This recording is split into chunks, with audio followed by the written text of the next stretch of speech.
with burnout because we're trying to recreate a lot of things that God has already established. Because we now live in a world where people are bragging about sleeping less, and people where exhaustion, like, oh, I'm so tired. I was working so hard. I was working so hard. Yeah, sure, you can work hard. I'm not saying hard work is bad, but there is a place for it. Just like God did. He did his work. He knew that there was night, there was day, and there was morning, then there was the next day. And he continued his work and he actually structured his work on each day. He didn't try to do all 20 different things at once, but it was structured work. And then he also had that day where he said that, okay, this day is holy. So the issue now is the way that we keep on moving in the world in our current culture is that we want to keep on working to achieve so much. So you keep trying uh, maybe you work two jobs, maybe financially you need to work and cover your bills. I'm not going to say like don't work and cover your bills financially, but it also comes to health. Sometimes people try do too much when it comes to fitness because they want to go and work out, but by working out they want to do too much. They want to get supplements, they want to do high rocks, they want to do CrossFit, they want to do cycling, they want to do a triathlon, they want to do so much to the point where their body physically they get exhausted. And even when it comes to diet, they want to learn every single diet, find out, okay, I'm not saying like education is bad, but they're trying to do a lot of that stuff without framework, without understanding that they need a structure. And that is a reason why they end up getting burnt out. So when you believe that more productivity means that you're doing the right thing, it's going to lead you to a point where you're burning out. Because if you if you're trying to sacrifice that time for resting for you to be productive, that is the issue. Because productivity on its own is good because you're being productive, because also God told us that we need to work, right? That is what we do. So by us having dominion over the plants, the animals, everything, we have to maintain the environment, what God gave us. We now have to maintain. That's our job. We're stewards. And even our bodies, everything, we are stewards. The creation has been done. We now just have to maintain. But when we now try and avoid and try think that when we do more and not respect and do things without structure, we're left in places where we're just running aimless. And when you think that sleep is a negotiable and you can just work hard and just push through it, you're gonna run yourself to the ground. And you don't want to do that. And a lot of people you find when you start talking about this stuff, it's you kind of introduce the people who talk about biohacking. As you can tell, like with with the glasses, right? So this is probably something that we're going to talk about. But this brings the conversation with biohacking, where people tell you, like, okay, like if you're going to work, like do XYZ, and maybe work till a certain point, and then you can take different supplements, and then you can sleep, and then you wake up, and then you take another supplement. So you're now depending on these drugs because someone will say, okay, take this particular tea for you to sleep, and then take this particular, I mean, take coffee or caffeine for you to wake up. And you're now depending on these, not necessarily drugs. Some of them are not necessarily all drugs. Someone can argue like caffeine as a drug, but let's say, for example, some teas are good. But if you neglect your own physiology, because your body naturally produces, let's say, for example, at night, melatonin, which allows you to actually go and or start winding down and sleep.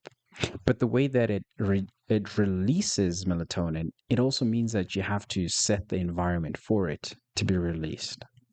So the issue that we find is in modern culture, there is that appeal to say like, okay, let me just hack. let me biohack and get away with it without sleeping so much. So when you're always believing that, it leaves you in a place where you're going to be burnt out. It might not happen immediately, but it might happen maybe in 1 year, 2 years, 3 years, depending on what you're going through at the time, depending on your specific lifestyle. And the other thing for people when they talk about rest because they want to be productive, sometimes people think that, excuse me. So sometimes people think that by resting, it means that they're lazy and they're like, oh, I can't be seen sitting. Oh, I can't be sleeping. No, time is money. I can't be. People have this famous, what's that saying? That they'll sleep when they're no longer here, right? And have like a longer sleep. So why worry about sleep? And what they tend to do is really internalize that belief and it becomes a part of their identity of who they are. I've personally fallen in that category, right? For example, like I've talked a lot about rest, about being productive. Like I actually do enjoy work a lot of times. And there are also periods where I realize that I'm actually just working. And I sort of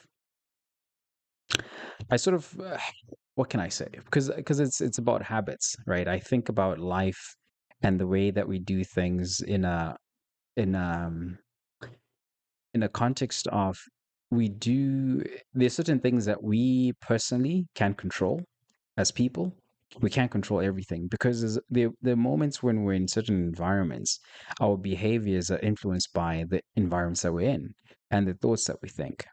So for me personally, like I've had bad habits that I've had to cut off. And by cutting them off was by replacing them with better habits and good habits, which was also occupying my time with work. Instead of, let's say, going out and partying and having fun and maybe having a hangover and the cycle you're like tired now you're forced to sleep and because you're trying to recover from let's say having a couple of drinks or going out and even if it's like casual not like you're heavy drinking but it's just the way that alcohol just affects me personally that even if I had one drink like I wouldn't feel good like I would probably want to sleep more because I had one drink so in that regard, I personally, right, I'm talking about me personally, I just realized that I internalized that to say like, okay, why am I sleeping? Why am I doing this? I could have been, working on this. I could have been working on this. I could be building this business. I could be, talking to people and having these relationships grow as well. So making that an internal thing where you look and demonize rest, it's also not good, right? Because your situation might be different, but the same elements might still be true, where you demonize the rest part because you've associated that rest with something else in your mind, in your brain. So your brain now thinks that, okay, like if I'm sitting down, if I'm resting, if I'm sleeping, um, I'm not doing anything, I'm not being productive. But it gets to a point where you have to realize that it's more than just that thought that you're thinking that you've internalized because sometimes you end up just putting that blame for not resting on let's say oh yeah it's work I have to go and work or I've got a meeting with someone so you over schedule yourself and just have a work meeting you have friends that you're meeting up with and you have family functions you have this and that like you're so involved with your community as well. I'm not saying, and again, take this and use it with judgment, right? Because I'm not saying like don't hang out with your friends, don't hang out with family, don't do work. No, But we're saying, when is that point? That point when you just overdo it and you're saying that to yourself that, hey, I have to do this, I have to do this, I have to do this.